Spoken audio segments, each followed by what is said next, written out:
ख्वाजा सरा से निकाह करना कैसा है? इस्लाम ने इस बारे में हमें क्या हुक्म दिया है? प्यारे प्यारे साथियों, क्या आप जानते हैं कि ख्वाजा सरा से निकाह करना कैसा है और इस्लाम इस बारे में क्या रहनुमाई देता है? तो दोस्तों, सबसे पहले ये बात समझ लें कि इस्लाम हर इंसान को इज्जत देता है, चाहे वो मर्द हो, औरत हो या कि ख्वाजा सरा।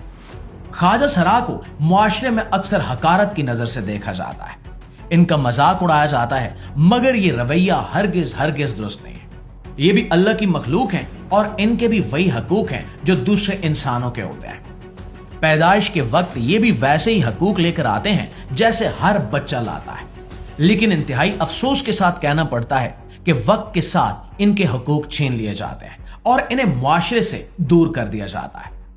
ख्वाजा सरा की आम तौर पर 3 अकसाम बयान की जाती हैं। एक वो होते हैं जो मर्दों के करीब होते हैं, दूसरे वो होते हैं जो औरतों जैसी खसूसियात रखते हैं, और तीसरी किस्म वो है जिनमें मर्द और औरत दोनों की वाज़ेह अलामात नहीं होती।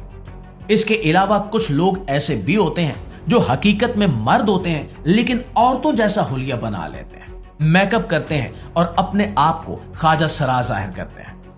ऐसे लोगों के बारे में अहादीस में सख्त नापसंदीदगी का इजहार किया गया है, क्योंकि इस्लाम में मर्द और औरत की फितरी पहचान को बदलना दुरुस्त नहीं समझा जाता। और दोस्तों, अब आते हैं असल सवाल की तरफ कि ख्वाजा सरा से निकाह जायज है या नहीं। तो इसका जवाब यह है कि इस्लाम में निकाह के लिए यह जरूरी है कि फ्रीकैन की जिन्स वाज़ेह हो। अगर किसी ख्वाजा सरा की जिन्स मालूम ना हो, यानी कि यह पता ही ना हो कि वो मर्द है या औरत, तो इस सूरत में निकाह करना जायज नहीं होता। लेकिन अगर तहकीक के बाद यह मालूम हो जाए कि वो मर्द है तो वो किसी औरत से निकाह कर सकता है, और अगर वो औरत है तो वो किसी मर्द से निकाह कर सकता है।